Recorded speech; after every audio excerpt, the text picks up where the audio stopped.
आपसे प्यार करने वाले हैमस्टर्स, कभी सोचा है कि वित्तीय शिक्षा वास्तव में कितनी महत्वपूर्ण है? कुछ लोग कहते हैं कि आप पूरा सिद्धांत जान सकते हैं, लेकिन फिर भी इसे वास्तविक दुनिया में लागू करने में संघर्ष कर सकते हैं। खैर, यही कारण है कि आज मैंने एक वीडियो ढूंढ निकाला है जहां एक प्रमुख व्यक्ति इस विषय पर अपनी राय साझा कर रहा है। चलिए इसे सुनते हैं। मैं कई बार फाइनेंशियल पीएस यूनिवर्सिटी से गुजर चुका हूँ। मैंने जो $45,000 बचाए थे, उसमें से कुछ का इस्तेमाल एक नया वाहन खरीदने के लिए करने का इरादा किया था।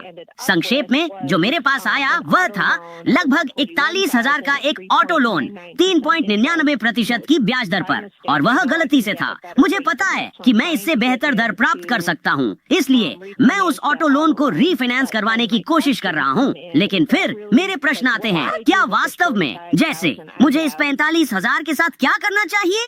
ठीक है, कभी कभी हम सब कुछ अब भी चाहते हैं, इतना कि हम अपनी शिक्षा को एक अच्छे सफर के लिए त्याग भी सकते हैं। ठीक है, हमने कहानी सुन ली है, तो अब आइए एक्सपर्ट की लंबे समय से प्रतीक्षित सलाह की ओर बढ़ते हैं। तो मुझे लगता है कि आपको फिर से फाइनेंशियल पीएस यूनिवर्सिटी से होकर गुजरना पड़ेगा। आप फेल हो गए। जैसे ही आप अपनी शिक्षा पूरी कर लें, वापस आना, तब हम बात करेंगे। खैर, इस मामले में मैं पूरी तरह से एक्सपर्ट से सहमत हूँ। किताबें पढ़ना बेहतर है, भले ही इसका मतलब कुछ वर्षों तक मेट्रो में सफर करना हो, क्योंकि बाद में आपकी बुद्धिमत्ता की बदौलत आप केवल कार नहीं खरीदेंगे, आप अपने स्वयं के विमान को उड़ा सकते हैं। अपने भविष्य में निवेश करें दोस्तों। आप सबको देखकर खुशी हुई। अगले एपिसोड में मिलेंगे, और याद रखें, हैमस्टर्स ताकतवर होते हैं। हम सब एक साथ हैं और एक दूसरे के लिए है। फिर मिलेंगे।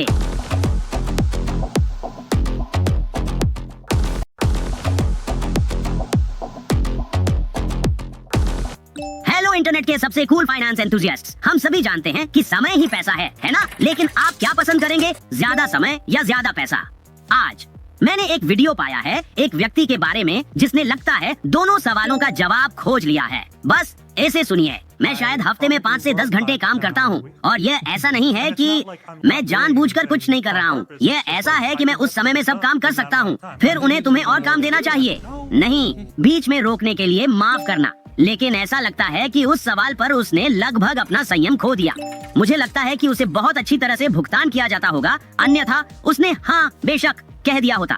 हालांकि वास्तव में यह इस पर निर्भर करता है कि आप सैलरी पर हैं या अपने काम के आधार पर भुगतान पा रहे हैं। ठीक है, चलिए देखते हैं कि वास्तव में यहाँ क्या चल रहा है। मैं ऐसा क्यों होने दूं? क्योंकि वे आप पर बहुत पैसा खर्च कर रहे हैं, और मैं यह सुनिश्चित करना चाहूंगा कि मुझे मेरे पैसे का पूरा मूल्य मिल रहा है। वे यह मांग कर रहे हैं कि एक निश्चित मात्रा में काम पूरा हो जाए। नहीं, बिल्कुल, मैं पूरी तरह से इससे सहमत हूँ। उन्हें अधिक काम करना चाहिए। हाँ, लेकिन उन्हें पता नहीं है, तो मैं उन्हें बताने नहीं जा रहा हूँ। मैं ऐसा क्यों करूँ? अन्य डेवलपर्स भी उतने ही घंटे काम कर रहे हैं। मुझे वास्तव में कोई फर्क नहीं पड़ता। मुझे कोई परवाह नहीं है। अगर मैं व्यवसाय का मालिक होता तो शायद वे बहुत सारे लोगों को बहुत सारा पैसा दे रहे हैं, जब आप शायद इसे आधा कर सकते हैं। उन्हें इन कॉन्ट्रैक्ट से बहुत सारा पैसा मिल रहा है। खैर, उम्मीद है कि आपके बॉस इस वीडियो को नहीं देखेंगे, क्योंकि अन्यथा उन्हें आश्चर्य हो सकता है कि क्या वे आपको इतने कम घंटों के लिए अधिक भुगतान कर रहे हैं। हालांकि अगर आप अपने काम को अच्छी तरह से कर रहे हैं, तो मुझे यकीन है कि सब कुछ ठीक होगा। आप क्या सोचते हैं दोस्तों? प्रोडक्टिविटी अधिक महत्वपूर्ण है या काम के समय की मात्रा? अपने विचार कमेंट्स में लिखें।